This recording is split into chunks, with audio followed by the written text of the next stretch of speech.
Добар ден, почитувани. Вие следите уште една нова телма Амбуланта. Денешното издание го реализираме во соработка со клиничката болница Аџи-Бадем Систина. Како да препознаеме дека срцето на едно бебе или дете не работи како што треба? Дали заморот при цицање, поттењето на главчето, брзото дишење, слабото напредување во тежина или помодрените усни и прстиња се знак дека е потребен кардиолошки преглед? Што значи кога педијатарот ќе слушне шум на срцето? Дали секогаш станува збор за проблем? Или постојат и така наречени невини шумови кај децата? Што се случува зад вратите на педијатриската интензивна нега каде се лекуваат најкритичните кардиолошки пациенти? За сетова денеска разговараме со доктор Ведран Стојановиќ, педијатар во интензивна нега на детската кардиохирургија во клиничката болница Аџи-Бадем Систина. Останете на телма.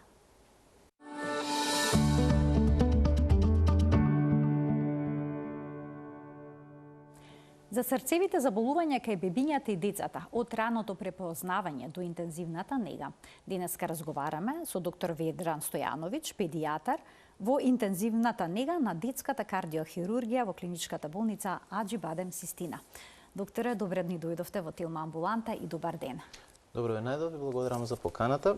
Се надевам дека ќе имаме прилика денеска да поразговараме на овие теми со кои што ние работиме за нашите пациенти и да, може би им појасниме на вашите гледачи нешто што до сега не им било познато околу овие проблеми. Како родителите да препознаат дека може би срцето на нивното бебе или дете не работи како што треба? Што е со бебињата? Ќе се забележи или нешто за време на цицањето? Или пак хранењето со шишенца? Да, со цуцла? како што впрочем рековте во најавата, вие добро ја најавивте темата.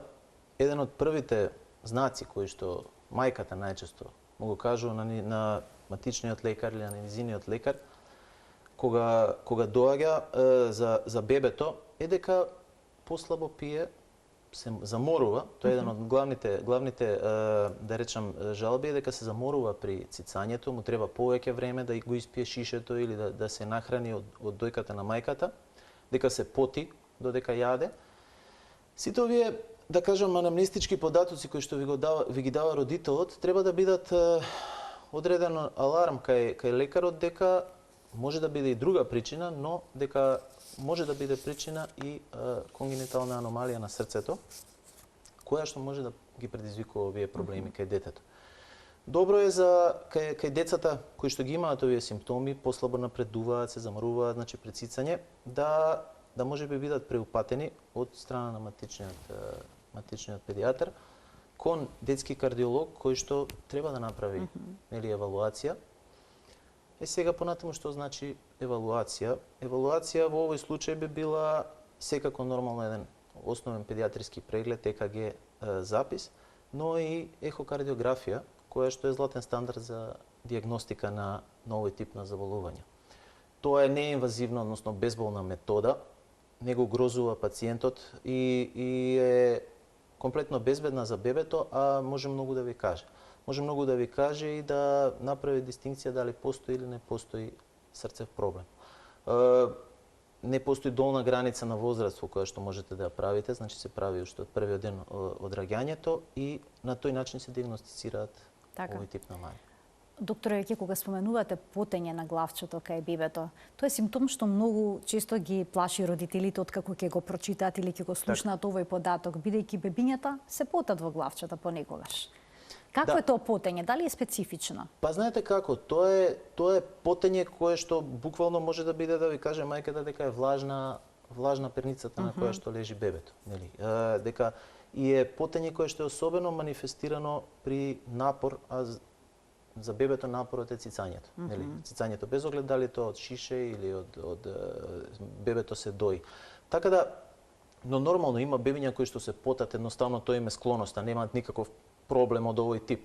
Но кај овие деца тоа потење нели е континуирано во процесот на хранење и тоа што е важно да се знае дека тие деца доста послабо напредуваат. Во тежина? Да, послабо напредуваат во тежина, а тоа доаѓа од две причини. Од две причини. Од едната причина е тоа што им е потешко да се хранат, значи не може да испијат толкава количина, им треба многу повеќе време да испијат количината која што може би им ја препорачале или мајката сака да им ја даде. А втора причина е што они дишат забрзано.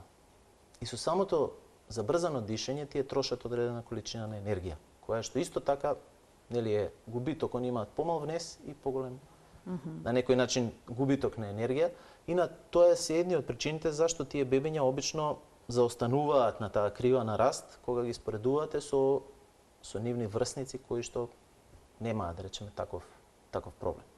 Дали може да се забележи некаква влабнатина под ребрата кај овие бебиња? Да, тоа може да ви го каже исто така родителот. Тоа е повеќе не е влабнатина, туку самиот образец, ние што викаме на дишење, кога тоа е веќе во една, како да речам, понатамошна фаза, ако бебето веќе влезе во една по-изразена тахидиспнеа, тоа значи забрзано дишење, тогаш буквално гледате како неговата градна коска се движи нагоре и надолу и ви дава впечаток дека таа иде длабоко и прави дупка на долниот дел на градната коска, односно на стернумот, и тоа може исто така да ви биде знак кој што ви го кажува мајката, а и клинички докторот треба да го види и да го препознае. Односно да ја бара после причината зошто тоа дете дише така брзо. Не мора да биде секогаш срцева причина и кардијална причина, може да има многу други причини, но треба да се мисли и на овие причини. А што е кај поголемите деца? Кога докторот ќе каже дека забележал шум на срце. Значи ли тоа секогаш некаква опасност за здравјето на срцето? Кај големите деца шумот на срце може да биде патолошки и не мора да биде патолошки. Значи, важно е да се знае дека секаде во литературата огромен број на децата имаат шумови. Значи, во различна литература можете да сретнете помеѓу 30 и 40% на популацијата дека има одреден, детската популација има одреден шум на срцето, кој што во најголем број на случаи не е патолошки, односно е бениген. Но, нели, самата важно е да се направи дистинкција меѓу тоа дали тој шум е органски, односно не е патолошки, или е знак за некакво срцево заболување, било да е тоа стекнато или вродено, односно конгенитална срцева аномалија, или стекната во текот на растењето. Така да, шумовите се една од најчестите патологии во кардиолошките амбуланти. Нормално ниједен родител не сака да го слушне тоа и го прави нервозен, сака да иде да истражи дали навистина има проблем или нема проблем, но е факт дека најголем дел од тие шумови кои што поминуваат низ кардиолошките амбуланти се сепак за среќа бенигни, односно не захтеваат никаква невини, никаква интервенција или лекарска медикаментозна терапија и така натаму, туку едноставно се следат и децата можат и да спортуваат, може да водат нормален живот како било кој нив. Така, препораките се променија во последните години. Обично порано сите деца со шум на срце беа советувани да не бидат физички активни, но сега со новите алатки за дијагностицирање може да се утврди дали е невин шумот или пак постои некаков проблем. И сегашните препораки и на Сдруженијата за спортска медицина особено се дека тие деца треба да учествуваат во спортските активности, не треба да бидат поштедени од нормална спортска активност. Нормално ако се востанови и помине дијагностичка процедура дека тој шум не го загрозува и не е патолошки. А што е со децата кои што почнуваат да спортуваат и од нив се очекуваат интензивни тренинзи? Се препорачува ли да се направи кардиолошки преглед? Па знаете како, не само што се препорачува, него и обврска. Обврска е на секој дете, на секој млад спортист, без оглед и од рана возраст. Сега децата и рано почнуваат да спортуваат и од 6, и од 7, и од 8 години. Сега добро, тоа не е спорт можеби со врвен интензитет или врвен напор, но сепак е спорт и секој дете кое што спортува и треба да учествува на спортски надпревари е обврзано, неговиот клуб е обврзан на секој 6 месеци да помине тоа дете преглед на спортска медицина. И тоа е апсолутно препорачливо, бидејќи тоа е, мислам, работа која што во цел свет се прави. Што вклучува тој преглед? Тоа е задолжителен ЕКГ преглед на пациентот, задолжителен аускултаторен преглед. Што е тоа? Тоа е со слушалки. За шумот, нели? Да се слушне ако постои шум или не постои. Сега, и самиот спортски лекар или лекар за спортска медицина, доколку ЕКГ записот му е сомнителен, понатаму може да го испрати пациентот, односно младиот спортист, кон кон педиатриски кардиолог кој што понатаму треба да или не треба да разграничи дали тоа дете има срцева мана, нема срцева мана или има причина за која што со која што не би требало да спортува. Ги споминавте срцевите мани. Се извинувам. Колку се чести тие кај знаете децата? како, тие се чудно, ама многу фиксно чести. Значи, речи си секаде во светот статистиката е прецизна наука. Американците имаат статистика за се, така да најдобро да се следи таа статистика, но статистиката и во другите континенти. Речи си секаде еднаква, тоа е дека процентот на деца кои што ќе се родат со срцева мана е речи си фиксен на сите континенти, изнесува 0,8 до 1% од сите новородени. Што значи дека во 100 новородени имате едно дете кое што ќе се роди со срцева мана.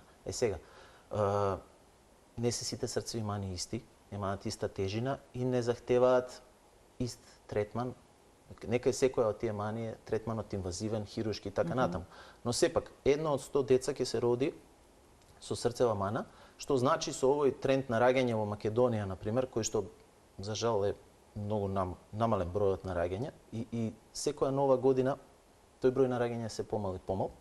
Мислам дека последната година стигнавме некаде до 14.000 раѓања годишно, што е драматично мала бројка компаративно со пред 10, 20 или 40 години. Значи, вие од тие деца имате 1% кои што ќе се родат со срцеви мани, што е некаде околу 150 деца ќе се родат, 140 до 150 деца во една година ќе се родат со срцева мана. И сега, споменавте дека не секоја диагноза бара веднаш третман. Така е. Што е со оние деца кои што имаат отвор на срцевата преграда? Дали тука се советува секогаш чекање, односно може ли срцето само од себе со растот да си го реши проблемот? Да. Има ли такви срцеви мани кои што се решаваат сами од себе? Да, тоа прашање, односно таа, да речам, популарно наречена дупка во срцето, може да биде дупка на предкоморите на срцето и дупка на коморите. Тоа се две различни, да кажам, диагнози. Значи не е се едно каде? Па не е се едно каде. Да, не е се едно каде, бидејќи диагнозите имаат малку различен тек. Имаат сличности, но сепак можеби третманот кај едната диагноза е малку подоцна и може да почека повеќе. Така да, значи таа дупка на срцето која што популарно родителот ја чита, може да биде на вентрикулите или, како што рековме, коморите и на предкоморите или атриумите. Значи едното се вика атриален септален дефект или популарно кажано АСД, другото е вентрикуларен септален дефект или ВСД. Сега, овие деца не секогаш се диагностицираат веднаш. Значи веднаш после раѓање, бидејќи немаат симптоматологија веднаш после раѓање. Но тоа се тие деца кои што кажувате дека на 3 до 4 месеци почнуваат помалку да напредуваат, почнуваат да се заморуваат при цицање и при пиење млеко, да се потат и тогаш бараат лекарска помош, односно бараат консултации во смисол на до диагностика. И најчесто и се откриваат тогаш. Значи тие посебно вентрикуларните, коморните септални дефекти, тие обично прават проблем порано. Веќе некаде околу третиот месец, ако детето е со поголема, нормално зависи од големината на дупка. Отвора, Што поголем отвор, тоа поголем проблем. Мислам, тоа е право пропорционално. Сега, значи тука веќе од третиот месец родителот ја чувствува разликата. Чувствува дека тоа дете можеби не напредува како некое претходно дете кое што го имало или децата кои што ги има околу себе. И тогаш бараат медицинска помош. Така да може долго да остане неоткриено? Па знаете како, може во школска возраст или пак воопшто да не се открие? Па можеби голем дефект до школска возраст тешко може да како да речам, детето нема да го издржи едноставно, ќе се декомпензира. Зошто ќе се декомпензира? Што уствари значи таа дупка во срцето? Тоа значи дека нашето срце е направено од 4 празнини, 2 предкомори и 2 комори. Кога ви имате дупка помеѓу, еве да речеме коморите, како што рековме ВСД-то, крвта непречено, освен што се движи во ортата и во главниот крвен сад кој што излегува од левата страна, оди и таму каде што не треба да оди, што викаме ние, односно оди и во десната страна и во белите дробови. И на тој начин ги оптоварува белите дробови на срцето, белите дробови на детето и затоа уствари детето и потешко дише. Потешко дише, негово дишењето забрзано, има поголем проток на крв него што треба и затоа тоа дете повеќе се поти, помалку напредува и забрзано дише. Сега, значи, тие деца, например, веќе со голем дефект, после 4-ти и 5-ти месец веќе се заморуваат, не може да го следат темпото на, како да речам, на раст со другите деца, и веќе тука некаде доаѓа време за нивно решавање, нормално ако се дијагностицирани. И добро е да бидат дијагностицирани на време, затоа што е многу поблагодарно да се решава тогаш кога детето не е декомпензирано, односно кога и самата интервенција во случај кога детето доаѓа во добра состојба, се уште со сочувани и бели дробови и срцева подобра функција, и самата интервенција е полесна и постоперативниот период е многу полесен. Така, но може се почека да се следи, да се види дали само од себе не е ќе се голема затвори. дупката, апсолутно. Да, може да се почека, но тука е веќе задача на детскиот кардиолог да направи проценка. Бидејќи проценката е важна, у смисла захтева негова стручност и искуство за видени доста такви пациенти. И нели он може да му даде советот на детето да може да почека, односно родителот уште месец, 2, 3 или 6, не е важно да се следи. Сега, не ви одговорив на прашањето околу тоа да се затвори. Да, постои можности да се затвори. Не можам да ви кажам точно кој процент на тие дефекти ќе се затворат, но 1%, мислам, еден број секако ќе се затвори. Тоа се помалите дефекти кои што немаат сигнификантно значење и добро што тие деца кои што имаат помали дефекти или имаат мембрана врз дефектот, генерално и не ги чувствуваат толку силно овие симптоми и немаат толку проблем како што имаат овие кои што имаат поголема комуникација. Кога не смее да се чека? Ако збориме... Кои срцеви мани? Значи има ли ситуации кога не смее да се чека? Постојат срцеви мани кои што нема ни да ви дозвола да се чека. Сакам да кажам, тоа се одреден број на срцеви мани кои што се дијагностицираат веднаш после раѓање, бидејќи самиот пациент и неговата клиничка слика ви кажува дека имате сериозен проблем. Имате генерализирана цианоза, имате во други некои случаи состојба на шок, значи неисхранетост на системската циркулација, односно на телото, на бубрезите, на мозокот.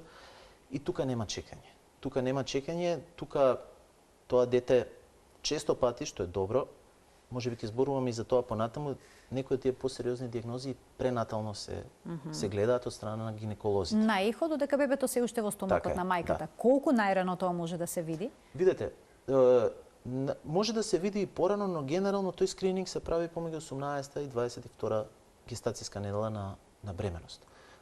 Гинеколозите тогаш ги како да речам, прават подетален преглед, кој што вклучува освен другите органски системи, го вклучува и срцевиот мускул. И поискусните гинеколози доста добро веќе прават дистинкција меѓу срцевите мани и нормално кога не се сигурни, дури некогаш и доволно да препознаат дека има проблем. Тогаш ги преупаќаат кај луѓе кои што се бават, да речам, поспецијализирано. Така, тесна специјално што има тоа? Да, тоа се вика фетална ехокардиографија, тоа се луѓе кои што гледаат срце, само срце кај, мислам, на фетуси кај бремени жени. Тоа е многу, како да речам, тешка дисциплина, затоа што можете да замислите колку е срцето во 18 или 20 недела на детето, тоа е помало од малецко зрно грозје. А вие треба да направите дистинкција дали крвните садови излегуваат од правото место, дали има дупки, и не само што треба да направите дистинкција, треба да бидете сигурни во себе и на таа мајка да ја дадете совет. Нели, што да прави понатаму, дали да продолжи бременоста, дали да не ја продолжи бременоста. Тоа се, мислам, ја у секој случај многу ги ценам тие луѓе, зашто тоа е многу тешка дисциплина и многу одговорност има. Така, потребно е големо знаење, професионалност, но и психологија, така, очигледно. И искуство, и знаење, и многу поминати пациенти за да бидете сигурен во себе да можете да дадете таква дијагноза. Има ли случај кога е подобро бебето да се транспортира додека во стомакот на мајката до местото, до болницата, од кога ќе се роди за да се направи интервенцијата, откако тоа да се направи после раѓањето? Да, тоа апсолутно е така.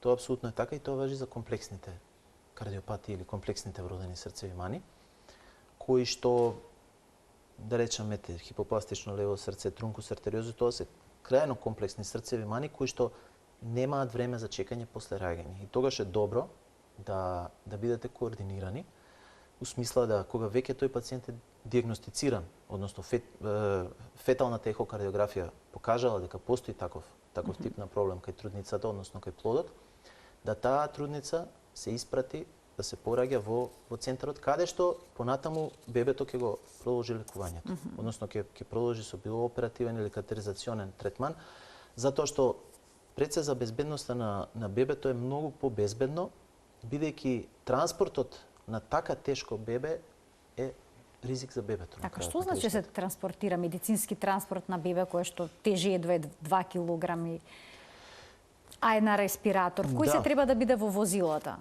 Па знаете како, транспортот е често пати и запоставен и за него малку се зборува како медицинска дисциплина.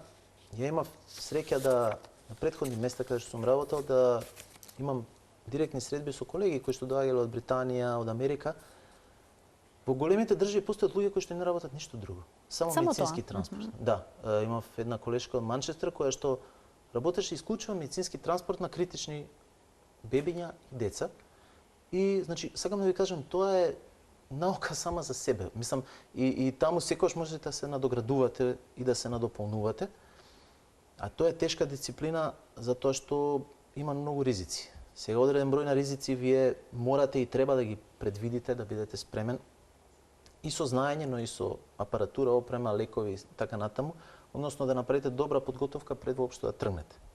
Да бидете добро информирани каде одите и кого треба да земете. Во смисла, затоа е таа комуникација а таа комуникација секогаш иде меѓу лекари, значи од лекарот кој што пациентот сака да го префрли до лекарот кој што, односно институцијата кој што тој пациент треба да го прими. Многу е важно да таа комуникација биде добра, да знаете точно каков пациент имате за да можете добро да се подготвите. Што треба да земете од лекови, од опрема и така натаму. А за ова што ме прашавте како се одвива, нормално треба да имате соодветно медицинско возило, треба да имате соодветен инкубатор за транспорт, кој што е за неонатуси, односно новороденчиња и за помали бебиња, некаде до 8 килограми, кој што во себе има вградено мобилен респиратор, односно машина за дишење, така да и нормално со себе да носите пумпи, перфузери, доколку имате потреба, односно морате да давате лекови кои што мораат да течат континуирано во текот на транспортот. Така да, у секој случај транспортот е една, да кажам, доста стресно поле за работа. Може да се случат и некои критични моменти додека возилото е во движење. Може секаква глупост да ви се случи. Во сообраќај да заглави. Да, може ви се случи снег, може ви се случи лед, може ви се случи да се удрите, значи се случувале секакви глупости, олуи и така натаму, така да транспортот е доста стресна ситуација. Некогаш и 10 километри може би се видат многу, а мислам ме разбирате, ако пациентот не ви е добар, тогаш споро ви поминува времето внатре во комбето. Ние доста транспорти работиме и работевме од Приштина, од болницата во Приштина, бидејќи таму нема педиатриска кардиохирургија, така да ете тоа се ќе речете не е далеку, 100 километри, но сепак граница, пат во зима, во лето, мислам не тоа е тешка дисциплина, особено кога имате пациент кој што е нестабилен. Така да Каде приемат се така? Каде приемат? Веднаш на интензивна нега се прима критичниот мал пациент? Тие пациенти веднаш идат, значи директно. Како изгледа таа обработка во првите часови? Знаете како, пациентот стига со медицинското возило, заедно со екипата, ме прашавте, иде секогаш лекар од нашата, да речам, екипа и иде медицинска сестра која што е сепак со некој малку повисок стадиум на искуство за да може да транспортира таков пациент и шофер нормално кој што го вози комбето. Пациентот директно доаѓа на ургентен центар, тука има лифт кој што го качува на втори спрат во каде што е лоцирана нашата интензивна нега. Сега понатаму што се прави? Понатаму, ако имате пациент кој што подолго лежал, важно е да ги смените сите линии за да, значи кои што се на него, за да го намалите ризикот од инфекција. Тоа се обично пациенти кои што се на механичка вентилација, значи дишат на машина за дишење. Се поставуваат, ние ги викаме тоа инвазивни линии, тоа се специјални катетери во големи венски и артериски садови, за да се прави директен мониторинг на тензијата на срцето, пулсот и така натаму, уринарни катетери, така да отприлика и нормално почнува диагностиката. Тука диагностиката е важно да ја направите и ние секогаш ја правиме диагностиката и кај нас. Дури да е дел од диагностиката направен од друга институција, а тоа вклучува нормално првично ехокардиографија, односно ехо на срцето, рентген, комплетна лабораторија, хемостаза, лабораториски анализи, компјутерско снимање, пациентот се спушта долу на приземје, се прави компјутер на бели дробови на срце, кој што во 3D форма ви го дава срцето и дали постојат таму патолошки наоди, анатомски промени. И потоа нормално пациентот се враќа во оделението за интензивна нега. Така отприлика изгледа приемот на таков еден критичен пациент кој што доаѓа со транспорт, без оглед дали е транспорт кој што го носи, бидејќи ние некогаш ни носат и пациент од друга болница со нивни транспорт, а некогаш и ние одиме за да земеме пациент од друга болница. Дали на ваков начин се згрижуваат само бебињата кои што имаат кардиолошки проблеми, односно проблеми со срцето, или пак можеби некои други здравствени потешкоти? Кога имате критичен пациент, се згрижува било кој пациент. Значи нашата, да речем, нашиот одел има име како детска кардиохирургија, интензивна нега, но ние згрижуваме и различни други состојби кои што захтеваат хитен третман, односно се пациентите животно, витално угрозени. Без оглед дали се бебиња, новородени или деца.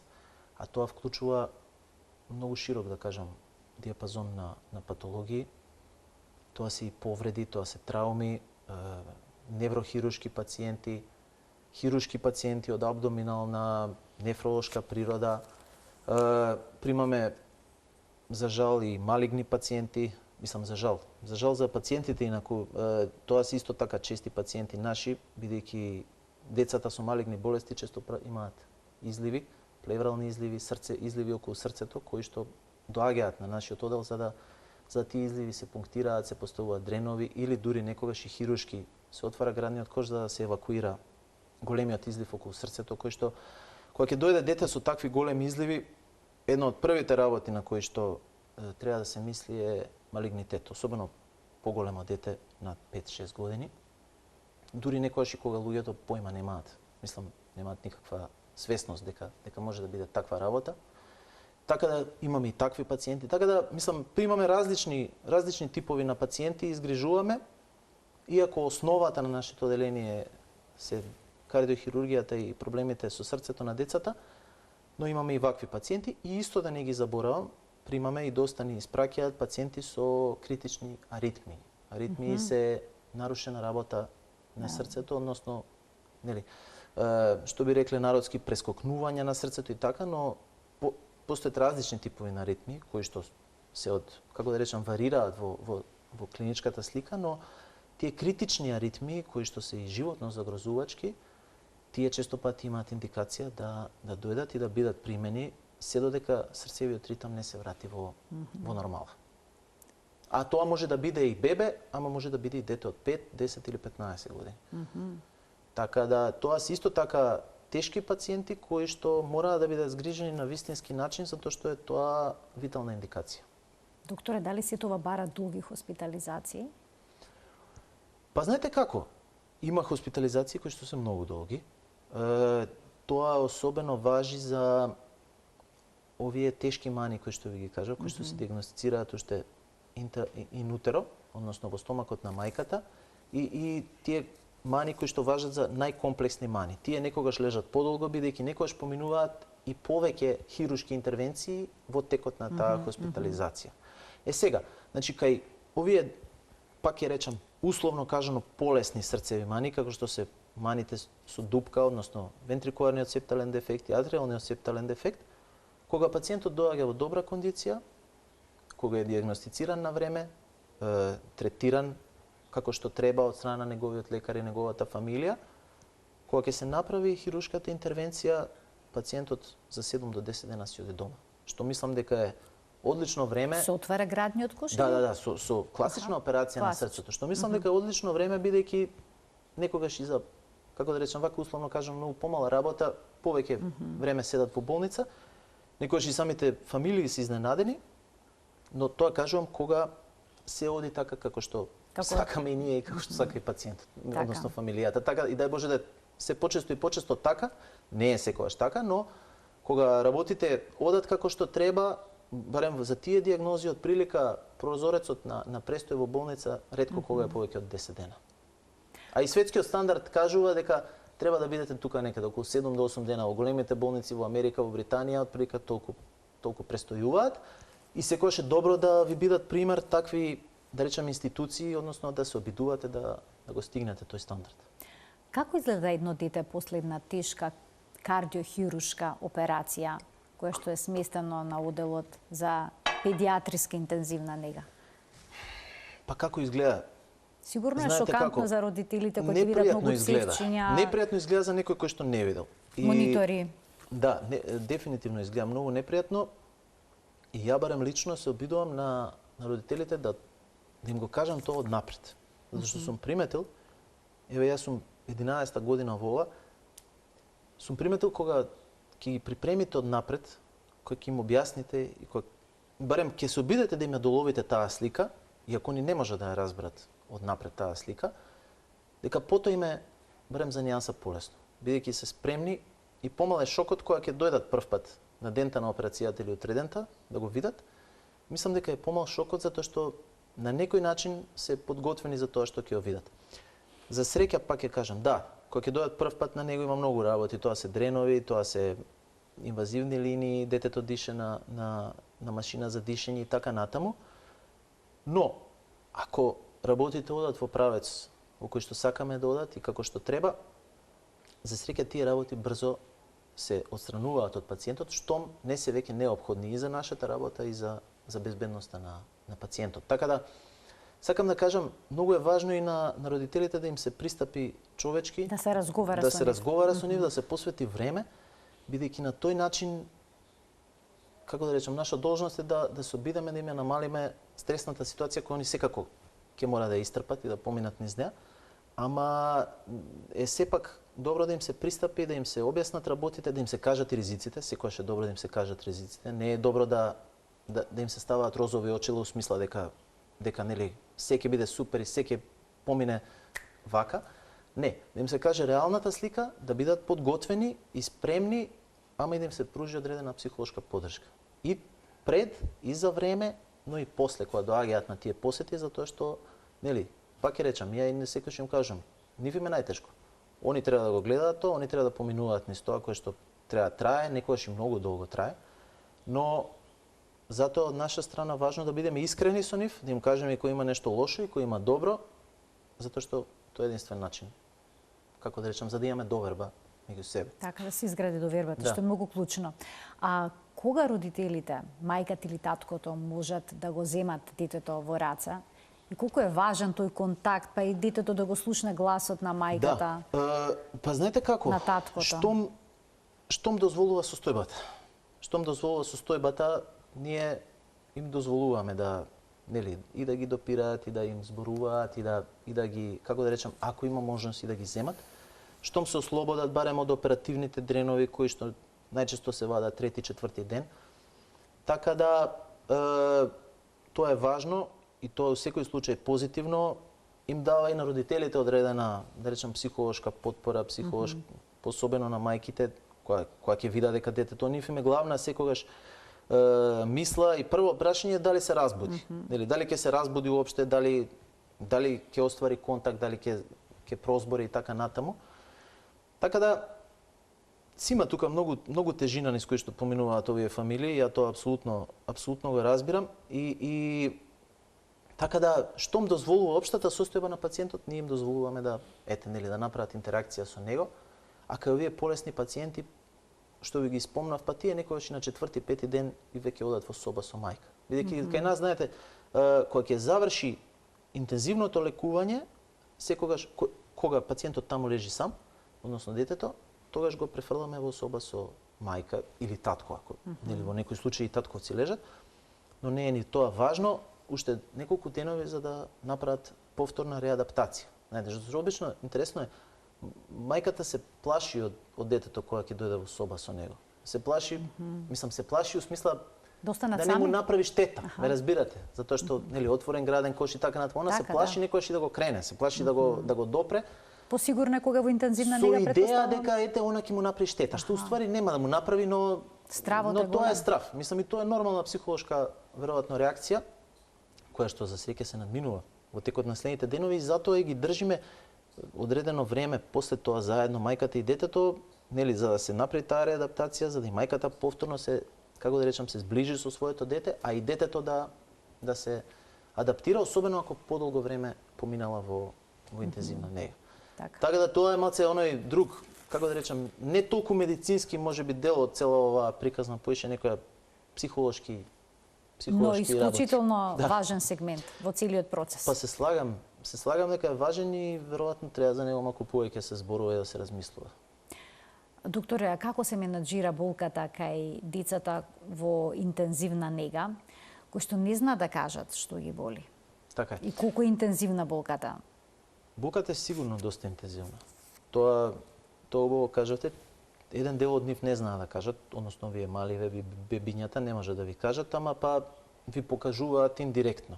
Затоа, впрочем, они имаат и таков 24 часовен мониторинг на тие монитори кои што кога ќе влезете пиштаат и покажуваат многу броеви, нели, следејќи ги виталните параметри за работата на срцето, за притисокот, тие се меѓу другото за нас и сигнал, односно семафор кој што ни дава црвено или зелено светло, у смисла како да му пристапи на пациентот. Дали му е купирана болката, дали е доволно купирана болката, а дека одредено степен на болка пациентите чувствуваат, да, секако чувствуваат, затоа што голем дел од нив поминуваат низ класична оператива или со отворен граден кош, значи со отварање на граден кош, или со торакотомија, тоа значи отвор од левата страна под аксилата, односно под мишката. И двете операции болат доста, а како се решава? Се решава со континуирана инфузија на аналгетици, на лекови кои што треба да ја купираат таа болка. Сега, тука е секогаш таа игра колку е доволно и што е многу, а што е малку. Знаете, затоа што особено кај деца. Да, кои што не можат со нив не можете да остварите директен контакт и да ги прашате, туку морате вие да процените дали тоа што го правите е доволно за пациентот или е премногу, кој што може па да ве однесе во друг проблем. Затоа што дел од тие лекови, ако ги давате премногу, што е најлесно, нели, вие да дадете премногу, па нема да има болка, но тоаш може да ви престане да дише, особено ако пациентот не е на машина за дишење и така натаму. Само да кажам, може да ве воведе во некои други проблеми. Така да тој баланс, за да на пациентот му обезбедите да и да дише, и да има одредено ниво на свесност, но и да болката му биде толерантна, односно купирана, не е лесно секогаш да го постигнете. Како се проценува кога детето може да биде префрлено во болничка соба од интензивна нега? Па во принцип тоа е проценка на лекарот кој што е таму во моментот или е на смена или е дежурен, но треба да исполнува неколку основни услови. Тоа е како прво да дише самостојно, нели, да биде оттргнат од машината за дишење, која што секогаш од операциона сала се враќаат на механичка вентилација, односно на машина за дишење. Второ е да му бидат отстранети оперативните дренови. Ни секогаш излегуваат со 2 или 3 оперативни дрена после овој тип на операции. Ние практикуваме да му бидат извадени сите тие инвазивни линии, значи централни венски катетери, артериски катетери, односно да пациентот има суфициентно дишење, да има уредни витални параметри, да биде ослободен од сите овие работи кои што претходно ви ги кажав, и тогаш го префрламе на оделение заедно со мајка или со татко. Иако е добро што нашите соби, односно собите каде што ги примаме пациентите заедно со родител, се тука ни се блиску и дури имаат некои од нив и стаклена комуникација низ која што можеме да ги следиме, и имаме мониторинг и во собите врзан на централниот мониторинг во средината, така да вие на некој начин го следите и тој пациент во соба, односно ги следите неговите витални параметри и можете брзо да препознаете ако нешто внатре се случува што не би требало да се случува. Колкав е притисокот на педијатарот кога треба да соопшти лоша вест на родителот? Па знаете како, тоа е еден од, како да кажам, од потешките работи кои што се вклучени во оваа работа која што работиме. Ја многу пати сум кажал, викам, се можам да правам и се да работам, ама кога треба на родител да му се јавам и да му ја кажам најлошата вест у 4 или 5 сабајле, нели? Мислам, од тоа нема ништо полошо, зашто тоа после вие си го носите дома и тоа останува и во вас. Едно е што таа фамилија поминува низ тоа што поминува, а второ е што и вие не можете да се оградите од тоа и не можете да го оставите туку така позади себе. А за жал, нели, смртноста е дел од оваа работа и од тоа не може никој да избега, особено кога се работат вакви сериозни проблеми. Така да, дефинитивно. Не само на педиатрот, во нашиот тим има и анестезиолози. Ние сме интересна комбинација на оделенија во кои што работат паралелно и анестезиолози, и педиатри, и хирурзи. Така да, без оглед на тоа од која професија доаѓа, на секој му е тешко таа вест да ја каже и никој не сака. Нормално, но за жал тие ситуации постојат и доаѓаат. Така. Да проговориме за оние пациенти кои што успешно ќе се опорават, кои што ќе застанат на ноза. Дали тие ќе можат потоа да се вратат нормално на животот? Да трчаат, да скокаат, да живеат со иста енергија како нивните врсници? Да, тоа е одлично прашање кое што луѓето често пати не им е јасно што понатаму. Дали кога ќе излезат, ќе ги поминат овие работи, успешно, не им е до крај јасно сега како животот понатаму ќе изгледа. Многу е добро што стварно голем дел од тие деца кои што, пак ќе речам, се на време диагностицирани, успешно третирани и редовно понатаму контролирани и следени, живеат стварно квалитетен живот кој што им овозможува да се играат, да спортуваат, да се дружат со своите врсници и на крајот на криштата единствена работа што ќе ги потсеќа на тоа назад е да биде лузната која што нели ќе ја носат.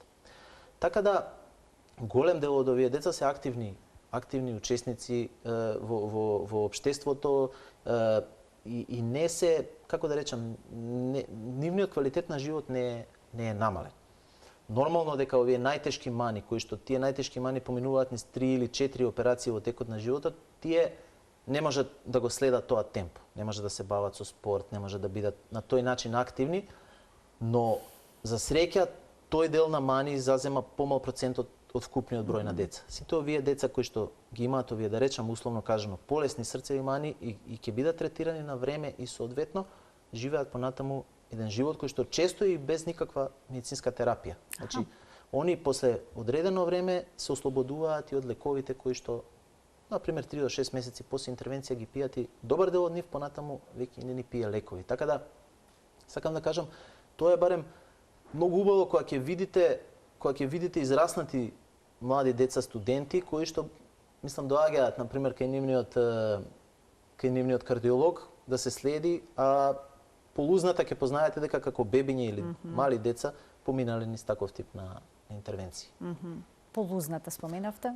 Па да, затоа што родителите размислуваат ли за лузната воопшто или тој дел не ги засега во критичните моменти? Како? Или прашуваат што ќе биде? Тоа веќе зависи од родителот, од неговото гледање, но јас пак ќе кажам, мислам дека лузната е, како да речам, кога ќе видите како се тоа може да оди во друг правец и колку се комплексни тие работи, дека лузната нема таква тежина. Да, за некого е проблем, тоа е и визуелен и естетски и понатаму сега барем пластичната хирургија нуди можности тоа да се коригира.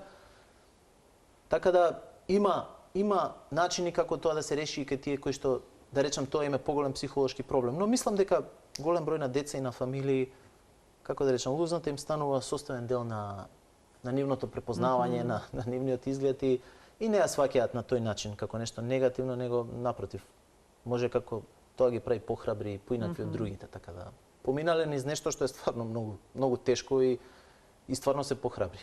Така. Потсетник за една успешно што викате, да. Освоена битка во животот. Бога ми, голема битка. Голема и сериозна битка, така да, како потсетник. Колку често овие деца потоа ќе имаат потреба од контроли? Па знаете како? Контролите се почести во како да речам, во периодот кој што е после интервенција. Тогаш контролите идат отприлика на месечно ниво, например, за да кога ќе помине една година се префрлаат на 3 до 6 месеци. За да како детето расте понатаму, некојаш доаѓаат на 1 или на 2 години, ако се стабилни, ако немаат проблеми, ако не примаат терапија, кардиологот ги повикува на 12 или на 24 месеци, што стварно мислам дека не е некој режим на контроли кој што ќе го нарушува квалитетот на животот на тоа дете и на таа фамилија. Така да мислам отприлика така изгледа контролите кај најголемиот број на овие пациенти. Дали најголемиот успех е кога пациентот здрав ќе си појде дома од болница? Дефинитивно е најголем успех и да ви кажам најрадосен момент за целиот медицински тим и за родителите и за сите се радуваат, тогаш се срекни и нормално фамилијата и родителите и детето, но и ние сме срекни затоа што гледате дека тоа за кое што сте се труделе и се обидувале успешно се завршило. Мислам, тоа стварно е убаво да се види, убаво да се почувствува, така да јас му се радувам на секој пациент кој што ќе излезе, особено на тие кои што имале тешки големи проблеми и успееле да ги прекрцаат, така да они после се враќаат, ни носат и писма и цртежи, имаме ние ги закачуваме. Така да има убави работи и тоа се убави спомени. Големи предизвици носи оваа професија. Па да, тешко е некогаш да се, како да речам, ментално да се заштитите и себе, затоа што не е добро да, како да речам, да дозволите да сите тие информации, работи, лоши и добри работи кои што таму ги гледате, да потоа кога ќе отидете дома да успеете да се, како да речам, малку да излезете од тоа. Така да Но тешко се остава сето тоа зад вратата. Да, можеби е и дел на искуство и на се, но мислам дека е тешко да комплетно се исклучите и да, како да речем, го оставите скроз у некоја фиока и да продолжите. Така да секогаш малку ви стои нешто позадина. Дали нешто добро сте направиле, дали нешто сте можеле поинаку да направите и така натаму. Докторе, ви благодарам многу за вашето денешно гостување во Телма амбуланта и што ни ја доближивте оваа тема. Ви благодарам и вас. Имавме многу, мислам, продуктивна и некако убава дискусија и разговорот убаво течеше, така да ми беше особено драго. Се надевам дека ќе се видиме повторно во Телма амбуланта. Секако. Почитувани, ова беше се во денешната емисија. Ви благодарам и вам за вниманието со кое што не следевте. Гледајте не секој работен ден на Телма во редовниот термин на емисијата 12 часот и 50 минути. Ви посакувам пријатен ден.